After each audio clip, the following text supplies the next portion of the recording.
We're now going to look at Mosaic in terms of marketing and segmentation. Went through this in the demonstration, but just as a highlight and as a kind of revision.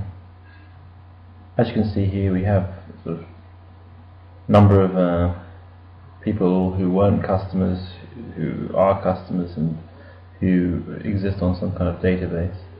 We've managed to collate all their data, and now we can look at them in terms of, sex. So we can count how many are female and male simply by taking the index and calculating per gender.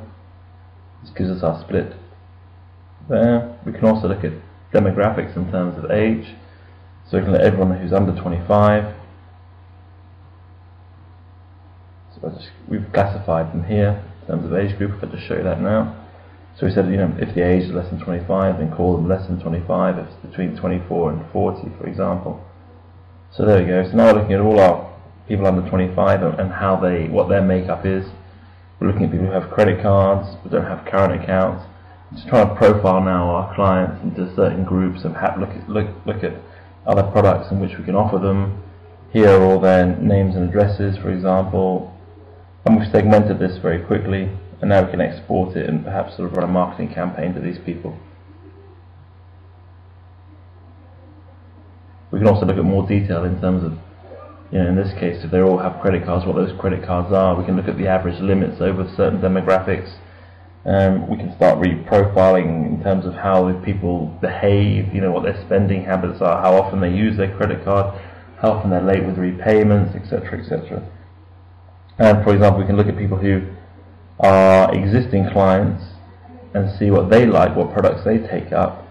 So for example, people who have credit cards and loans but don't have a current account, these are ideal candidates to hit with a marketing campaign to open a current account balance.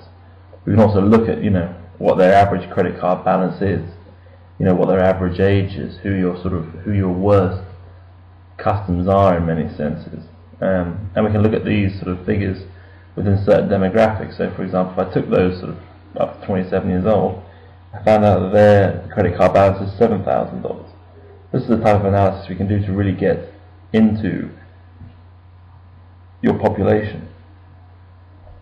After another example, I'll show you how we've used it in promotions and marketing in terms of manufacturers.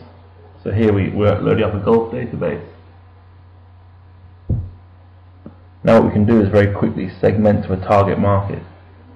So we look at all our advanced golfers who live in the northeast and northwest of the UK, use a particular club to drive, and then use these three clubs, and for example we go down to a very select group very quickly, therefore focusing our marketing effort, saving our budget, and also trying to figure out what the average golfer in the UK looks like.